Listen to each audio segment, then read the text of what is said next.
মানব জাতি আজ লোভী হয়ে পড়েছে। সবাই শুধু নিজের চিন্তায় ব্যস্ত। তারা বলে আগে নিজের চরকায় তেল দাও। আপনার একটি সম্পর্ক আছে, কিন্তু আপনি শুধু দাবি করতে থাকেন, চাইতে থাকেন। তারপর এক সময় আপনার প্রিয় বন্ধু, আপনার কর্মচারী, আপনার স্বামী বা স্ত্রী, তাদের ধৈর্যের বাঁধ ভেঙে যায়। যখন আমাদের ঈমান থাকে না, যখন কেউ উন্নতি করে, আমরা হিংসুক হয়ে পড়ি। তাহলে কাউকে বলতে চান না কিভাবে এই উন্নতি করলেন। আচ্ছা, আপনার দোকানের সাপ্লাই কোথা থেকে পান? আমি জানি না, ভুলে গেছি। আচ্ছা, আপনার চাকরির জন্য কোথায় আবেদন করেছেন? আপনার রিজিউম কেমন? আমি জানি না, ফাইলটা হারিয়ে ফেলেছি। আপনি কাউকে সাহায্য করতে চান না। আমি এমন মুসলিম চাকরিজীবীর কথা জানি যারা অনেক টাকা কামায়। আমি এমন ডাক্তারদের কথা জানি যারা যথেষ্ট টাকা আয় করে। তারপর হয়তো কোনো মেডিকেল কলেজের ছাত্র যে হাসপাতালে ইন্টার্নশিপ খুঁজছে, আর এই ডাক্তার তার জন্য সুপারিশ করে না, কারণ হয়তো 5 বছর পরে সে আমার চেয়ে বেশি আয় করবে। আমি এটা চাই না। এভাবে আমরা একে অন্যকে সাহায্য করতে চাই না। আমরা কি করি? কেউ একটা দোকান খুললো, আরেকজন দেখে ভাবলো ভালো ব্যবসা, আমারও ঠিক একই রকম একটা দোকান দিতে হবে রাস্তার ওই পাশে। আর ওই লোকের সব কাস্টমার নিয়ে যায়। যখনই কোনো কাস্টমার ওই ব্যক্তির দোকানে যেতে নেয়, এই ভাই এদিকে আসেন, আপনাকে একটা জিনিস দেখাই।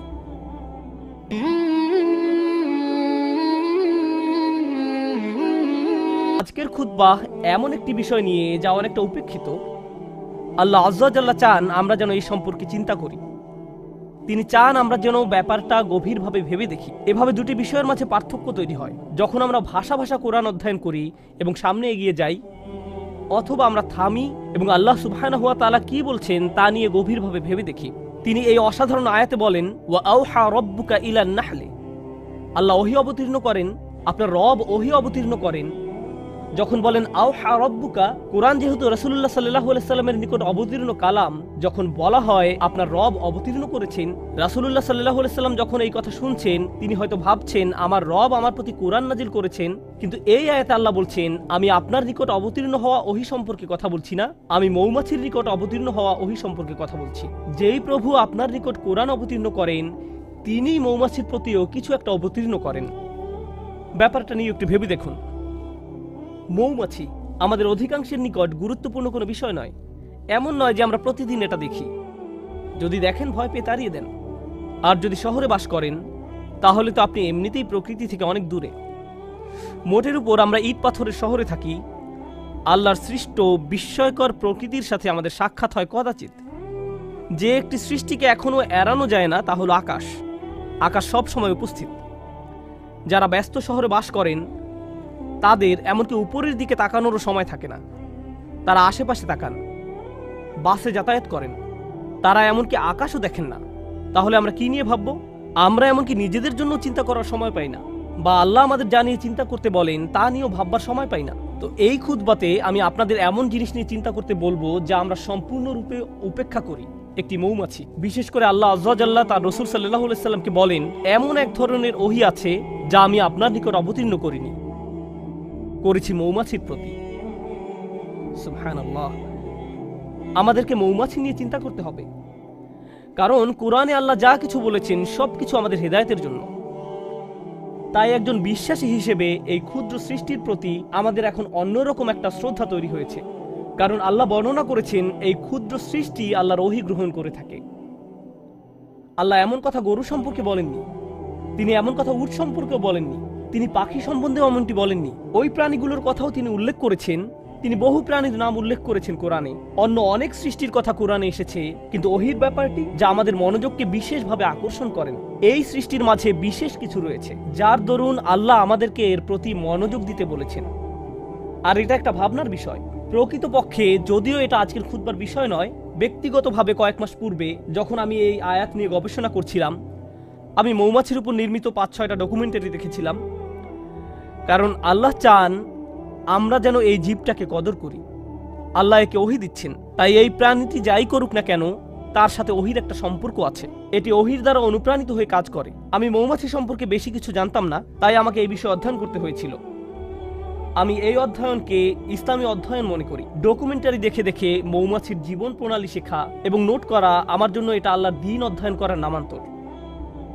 কারণ এই বিষয়টা নিয়ে আল্লাহ আমাদেরকে চিন্তা করতে বলেন। আল্লাহর এই কিতাব থেকে জ্ঞান এবং প্রজ্ঞা অর্জন করতে হলে আমাদের দৃষ্টিভঙ্গির প্রসারতা থাকা জরুরি। যাই হোক, এই আয়াতে আল্লাহ বলেন আন ইত্তাখিযি মিনাল জিবালি বুয়ুতা, আল্লাহ মৌমাছির প্রতি ওহী নাজিল করেন। ইত্তাখিযি এর অর্থ সরাসরি আদেশ। ইত্তাখিযি এখানে প্রত্যাশিত ভাষা হওয়ার কথা ছিল আন তাত্তাখিযা মিনাল জিবালি বুয়ুতান, পাহাড়ে। এর বাসা নির্মাণ করা উচিত পাহাড়ে। ওয়া মিনাশ শাজারি এবং গাছে। ওয়া মিম্মা ইয়ারিশুন এবং তারা যে গৃহ নির্মাণ করে তাতে, অর্থাৎ মৌচাষীরা এর জন্য যে খাঁচা নির্মাণ করে, যে গৃহ নির্মাণ করে তাতে। তাহলে মানুষ তাদের জন্য যে খাঁচা তৈরি করে তাতেও এরা বাসা তৈরি করতে পারে। এখন আমরা এই আয়াত থেকে যা শিখি, প্রথমত আল্লাহ বিশেষভাবে উল্লেখ করলেন তিনি মৌমাছিকে সরাসরি আদেশ দিয়ে থাকেন। ইত্তাখিযি ব্যাকরণের দিক থেকে ফেলে আমরের মধ্যম পুরুষে ব্যবহৃত হয়েছে। আল্লাহ সরাসরি মৌমাছির সাথে যোগাযোগ করে বলছেন তার কোথায় বাসা বানানো উচিত। এই আদেশের আরেকটি অসাধারণ উপকার হলো, যদি কখনো মধু বা মধু উপজাত কোনো দ্রব্য খেয়ে থাকেন, পৃথিবীতে যার বিশাল বাজার রয়েছে, প্রকৃতপক্ষে এটা শুধু মধু নয়, অধিকাংশ খামার। উদাহরণস্বরূপ ক্যালিফোর্নিয়াতে রয়েছে পৃথিবীর সবচেয়ে বড় কাঠবাদামের খামার। পৃথিবীর 90% কাঠবাদাম আসে সেখান থেকে, আর এর সবটা আসে মূলত মৌমাছির সাহায্যে, যারা বিভিন্ন রকম কাঠবাদামের গাছ থেকে ফুলের রেণু সংগ্রহ করে এবং পরাগায়নে সাহায্য করে, এবং এজন্য কৃষকরা সেখানে মৌ চাষ করে। এখন আল্লাহর প্রতি ওহী নাজিল করে বলেন তুমি বাসা বানাতে পারো পাহাড়ে, বাসা বানাতে পারো গাছে। যদি আল্লাহ না বলতেন ওয়া মিম্মা ইয়ারিশুন, তাহলে আপনারা মৌমাছির বাসা পেতেন শুধুমাত্র পাহাড়ে এবং গাছে। আমরা কখনোই মৌ চাষ করতে পারতাম না। কিন্তু তিনি বলেছেন ওয়া মিম্মা ইয়ারিশুন, যেন আমি আর আপনি মধু খাওয়ার স্বাদ উপভোগ করতে পারি। কারণ আল্লাহ একে অনুমতি দিয়েছেন মানুষের তৈরিকৃত বাসায় মৌচাক নির্মাণের জন্য, যেন আমরা এর চাষ করতে পারি। ব্যাপারটা নিয়ে একবার ভেবে দেখুন। এই ভাবনা আমাদেরকে এই সত্য অনুধাবন করতে সাহায্য করে যে আল্লাহর সৃষ্টি জগৎ থেকে যত কিছু আমরা উপভোগ করতে পারছি, এর কারণ আল্লাহ এদেরকে সরাসরি আদেশ করেছেন আমাদের সেবা করার জন্য। এই ক্ষেত্রে মৌমাছিকে আদেশ করা হয়েছে আমাদের সেবা করার জন্য।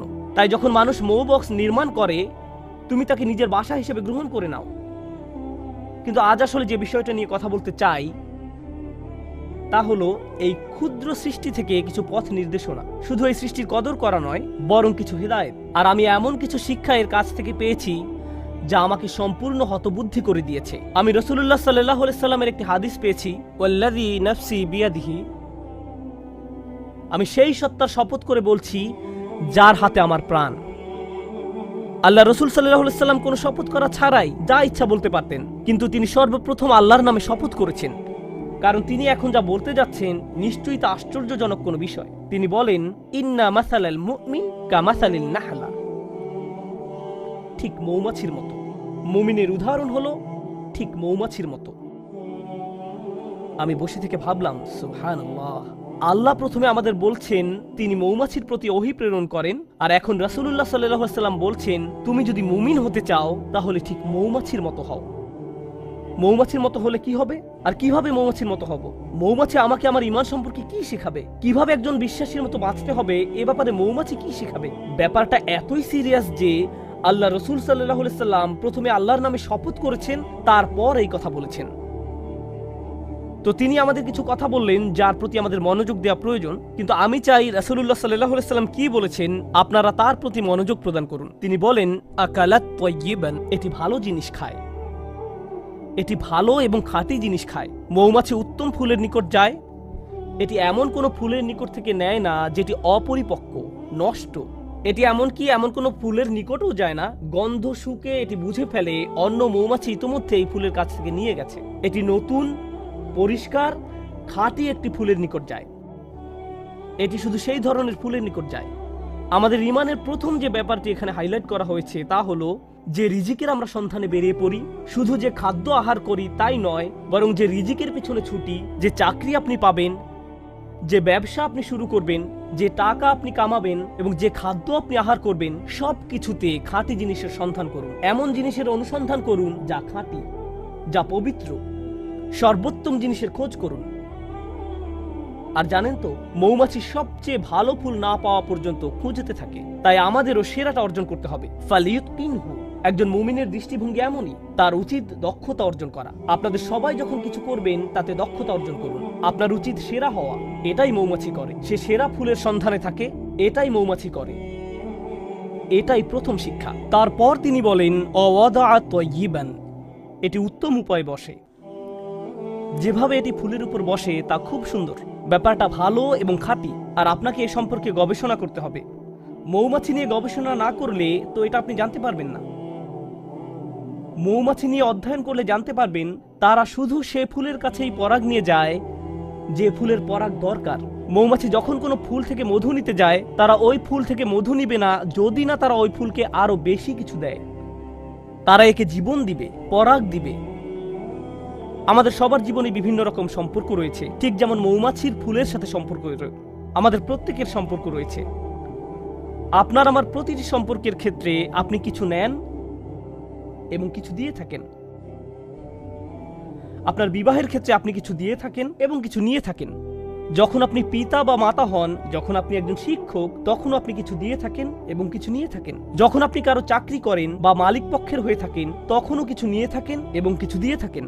কিন্তু মৌমাছি যা কিছু নেয় তার চেয়ে অনেক বেশি দিয়ে থাকে।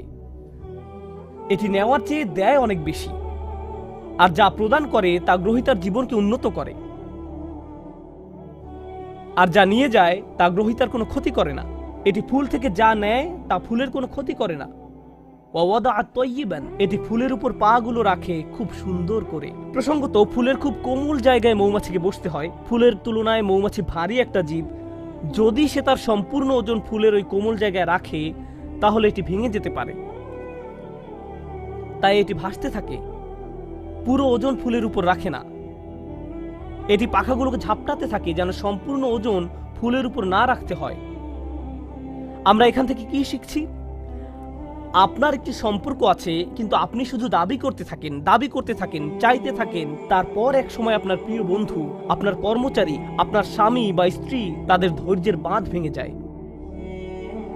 আপনার কিছু জিনিস দরকার, হ্যাঁ আমি একমত, কিন্তু অতিরিক্ত নিতে যাবেন না। তাদেরকে এমন চাপে ফেলবেন না যে তারা ভেঙে পড়বে। আর যদি কিছু চান তাহলে বেশি করে প্রদান করুন। তার জন্য কিছু নিয়ে আসুন, তারপর দাবি করুন। আর যখন চাইবেন কম করে চান, জাস্ট যতটুকু দরকার, যতটুকু প্রয়োজন।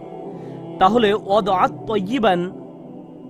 আচ্ছা, এটা সুন্দরভাবে বসে, ভালো একটি জায়গা খুঁজে নিয়ে বসে, এটা সুন্দরভাবে আহার করে। এর আরেকটি উপকার হলো, যদি অন্য কোনো মৌচাকের মৌমাছি পাশ দিয়ে অতিক্রম করে এবং দেখে যে একটি মৌমাছি এই ফুল থেকে আহার করছে, তখন সে এখানে এসে কোনো ঝামেলা বাঁধায় না। কারণ যদি দুইটি আলাদা মৌচাকের মৌমাছি একটি ফুলের উপর গিয়ে বসে, তখন ফুলের ক্ষতি হয়ে যায়, এর আর পরাগায়ন হয় না, ফুলটি এর ফলে মারা যায়। তাই মৌমাছি ব্যাপারটা বুঝতে পারে। সে জানে যে এই ফুলের সাথে ওই মৌচাকের সম্পর্ক গড়ে উঠেছে, আমার আর এর কাছে যাওয়া উচিত নয়, এবং গন্ধ শুঁকে বুঝতে পারে। এরপর সে অন্য আরেকটি ফুলের নিকট যায় যাকে স্পর্শ করা হয়নি এখন। আর আমরা কি করি? কেউ একটা দোকান খুললো, আরেকজন দেখে ভাবলো ভালো ব্যবসা, আমারও ঠিক একই রকম একটা দোকান দিতে হবে রাস্তার ওই পাশে। আর ওই লোকের সব কাস্টমার নিয়ে যায়। যখনই কোনো কাস্টমার ওই ব্যক্তির দোকানে যেতে নেয়, এই ভাই এদিকে আসেন, আপনাকে একটা জিনিস দেখাই। আমরা কি করি? আরো শত শত জায়গা আছে যেখানে আমি দোকান দিতে পারি। আল্লাহ রিজিক প্রশস্ত, আমাকে তার প্লেটের ভাত নিজের প্লেটে তুলে নিতে হবে না। কিন্তু এটাই আমরা করি। মানুষ এমন কৃপণের কৃপণ। আমি এমন মুসলিম চাকরিজীবীর কথা জানি যারা অনেক টাকা কামায়। আমি এমন ডাক্তারদের কথা জানি যারা যথেষ্ট টাকা আয় করে। তারপর হয়তো কোনো মেডিকেল কলেজের ছাত্র যে হাসপাতালে ইন্টার্নশিপ খুঁজছে, আর এই ডাক্তার তার জন্য সুপারিশ করে না, কারণ হয়তো 5 বছর পরে সে আমার চেয়ে বেশি আয় করবে। আমি এটা চাই না। এভাবে আমরা একে অন্যকে সাহায্য করতে চাই না। অথচ একজন বিশ্বাসীর মনোভাব হওয়া উচিত ছিল এরকম, আচ্ছা সে তার রিজিক এখানে আয় করছে, আমার উচিত অন্য কোনো জায়গায় যাওয়া। আমার তার রিজিকে ভাগ বসানোর দরকার নেই। পুঁজিবাদী সমাজের মতো গলা কাটার দরকার নেই। আপনি এই দুনিয়াতে অন্য মানুষের রিজিক দখল করে নিজের টাকা আয় করতে আসেননি। আমি শুধু আমার লাভ বুঝি, আমি এছাড়া অন্য কিছু বুঝি না। সুবহানাল্লাহ। আর নবী সাল্লাল্লাহু আলাইহি সাল্লাম বলেন, ওয়াকাআত ফালাম তাকসির। এটা বসে কিন্তু ভেঙে ফেলে না। এটা দাবি করে এবং নিজেরটা নেয় কিন্তু ভাঙে না। এটা নেয় সর্বোত্তম পন্থায়। আহার করার কি এক মহৎ পন্থা, বাঁচার কি এক মহৎ পন্থা। আমাদের ক্ষেত্রে ব্যাপারটা শুধু টাকার সাথে জড়িত নয়, সম্পর্কের ক্ষেত্রেও এমনটা ঘটে। আমাদের সকল সম্পর্কের জন্য এখান থেকে যা শিখছি, যদি আমরা সত্যই মৌমাছির কাছ থেকে কি শিক্ষা নিব তা বুঝতে পারি, যে শিক্ষাটা উপলব্ধি করার প্রতি রাসূলুল্লাহ সাল্লাল্লাহু আলাইহি ওয়াসাল্লাম এত বেশি জোর প্রদান করেছেন, তাহলে আমাদের বুঝতে হবে, আমি কি আমার বাচ্চাদের উপর অনেক বেশি প্রেসার দিচ্ছি? আমি কি আমার পিতামাতার কাছ থেকে অনেক কিছু দাবি করছি? আমি কি আমার স্বামীর কাছ থেকে বেশি কিছু দাবি করছি? আমি কি আমার স্ত্রীর কাছে অনেক কিছু আশা করছি? আমি কি আমার বন্ধুর কাছে অনেক অনেক কিছু চাচ্ছি? আমি কি আমার কর্মচারীদের উপর অনেক বেশি কঠোর? আমি কি আমার শিক্ষককে অনেক বেশি জ্বালাতন করছি? আপনাকে এই প্রশ্নগুলো করতে হবে, কারণ আপনি মৌমাছির মতো হতে চান। তারপর সবশেষে তিনি বলেন, ওয়ালাম তুফসিদ, ওয়ালাম তুফসিদ, এবং এটি কোনো দূষণ তৈরি করে না। মৌমাছিদের একটি উল্লেখযোগ্য ব্যাপার হলো, যে ফুলের কাছে তারা মধু আহরণ করতে যায় তা নিজেদের বাসা থেকে অনেক দূরে, সুতরাং তারা অনেক দূর পথ ভ্রমণ করে, কখনো কখনো তা কয়েক মাইলও হয়ে থাকে। এরপর তারা নিজেদের মৌচাকে ফিরে আসে। আর মৌচাক শুধু তার নিজের বাসা নয়, তার বিশাল প্রতিবেশী রয়েছে, সবাই এই মৌচাকে বাস করে। আল্লাহ তাদেরকে বিশেষ ধরনের নাচ শিখিয়েছেন। একটি নির্দিষ্ট নিয়মে তারা বাতাসে ভাসতে থাকে, যা অন্য মৌমাছিদের জন্য অন্য ফুলের পথ বাতলে দেয়। দেখো, আমি আমার নিজের জন্য কিছু রিজিক পেয়েছি, তোমরাও অমুক অমুক ফুল থেকে উপকার পেতে পারো। আমি তোমাদেরকে সেই রাস্তা দেখিয়ে দিচ্ছি। এটা তখন তাদেরকে পথ দেখায়। এর নাম হলো বি ড্যান্স। জনপ্রিয় পরিভাষা হলো বি ড্যান্স। তারা অন্য মৌমাছির সামনে এই নাচ দেখাতে থাকে, যেন অন্যরাও থেকে মধু আহরণ করতে পারে, যেন তারাও খেতে পারে। এভাবে তারা নিজেদের সমাজ তৈরি করে, একসাথে তারা নিজেদের মৌচাক নির্মাণ করে। তো এটা বুঝতে পারে যে যখন কেউ কোনো কিছু থেকে উপকার পেয়ে থাকে, এটা কোনো প্রতিযোগিতা নয়। যদি সে অন্যদের উপকার পাওয়ার সুযোগ করে দেয়, এর মাধ্যমে আসলে সবাই উপকৃত হয়। আমি নিজে নিজে একটি মৌচাক নির্মাণ করতে পারবো না, আমাদের সবাইকে এর জন্য কাজ করতে হবে। পক্ষান্তরে মুসলিম সমাজে কি হয়, যখন আমাদের ঈমান থাকে না, যখন কেউ উন্নতি করে আমরা হিংসুক হয়ে পড়ি। তাহলে কাউকে বলতে চান না কিভাবে এই উন্নতি করলেন। আচ্ছা, আপনার দোকানের সাপ্লাই কোথা থেকে পান? আমি জানি না, ভুলে গেছি। আচ্ছা, আপনার চাকরির জন্য কোথায় আবেদন করেছেন? আপনার রিজিউমি কেমন? আমি জানি না, ফাইলটা হারিয়ে ফেলেছি। আপনি কাউকে সাহায্য করতে চান না, এটা হলো প্রতিযোগিতা। আমি কেন প্রতিযোগিতায় আরেকজনকে সাহায্য করব? আমি কেন তাকে বোর্ড কমিটিতে সিট পেতে সাহায্য করব? আর রাসূলুল্লাহ সাল্লাল্লাহু আলাইহি সাল্লাম মৌমাছির জীবনের মাঝে সীমাহীন বিজ্ঞতা দেখতে পেলেন, কারণ আল্লাহ তাকে বলেছেন, দেখো আমি মৌমাছির নিকট ওহী প্রেরণ করছি। ওয়া আওহা রাব্বুকা ইলান নাহল। যে পথটা মৌমাছি অনুসরণ করে, আল্লাহ তাকে বলছেন সুবুলা রাব্বিক। মৌমাছি বৃত্ত তৈরি করে দুলতে দুলতে সামনে চলতে থাকে, কিন্তু আমাদের পক্ষে তাদের এই পথ ভ্রমণ দেখা সম্ভব নয়। আর আল্লাহ বলছেন, প্রতিটি বাঘ যে এটি নিয়ে থাকে সেটি তার রবের দেখানো পথ। আল্লাহ তাদের জন্য এই পথটি তৈরি করেছেন, আর তিনি এটাকে জুলুলান বলেছেন। এই আয়াতে যে হাল ব্যবহার করা হয়েছে তা হলো জুলুলান। আল্লাহ বর্ণনা করেছেন, মৌমাছি নম্রতার সাথে এগিয়ে চলে। এর একটা চাকরি আছে, গুরুত্বপূর্ণ কাজ আছে, এটা একটা মিশনে আছে, এটা একটা লক্ষ্য পানে এগিয়ে চলছে, কিন্তু তাই বলে এটা অহংকারী নয়। অনেক সময় দেখবেন মানুষ ব্যস্ত সময় কাটালে কেমন জানি অহংকারী হয়ে ওঠে। আমি মারাত্মক ব্যস্ত, তোমার জন্য আমার সময় নেই, পরে কল দিও। আর আপনাদের মাঝে কেউ কেউ বড় চাকরি করেন, মাকে কল দেওয়ার সময় নেই। অন্যদিকে মৌমাছি জুলুলান তথা কাজ করতে যাওয়ার সময়ও নম্রভাবে পথ চলতে থাকে। সুবহানাল্লাহ। সব শেষে যা বলতে চাই, আর 2 মিনিট সময় আছে, আমি মৌমাছি নিয়ে শেষ একটি কথা বলতে চাই।